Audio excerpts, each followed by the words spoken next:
Yale भैया से मेरी हाथ जोड़ के विनती है, तो प्लीज़ भैया दीदी, सोशल मीडिया वाले भैया, मैं जानती नहीं थी क्या लिखा जाता है, क्योंकि मैं मिलने गई थी, वहाँ बताया गया था कि ये लिख के डालो वीडियो,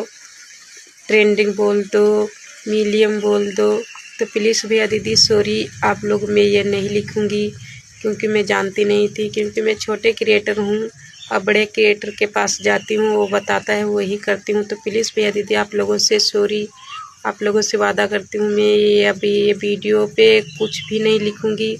सिर्फ आप लोगों से फॉलो, लाइक, सपोर्ट मांग लूँगी। तो प्लीज़ भैया दीदी आप लोग ज़्यादा से ज़्यादा मेरा ये वीडियो आगे बढ़ाना, क्योंकि सोशल मीडिया वाले भैया के पास पहुँच जाए, क्योंकि मुझे माफ़ कर दें। तो प्लीज़ भैया दीदी आप लोगों से वादा करती हूँ, मैं वीडियो अब कभी नहीं बनाऊँगी ऐसा,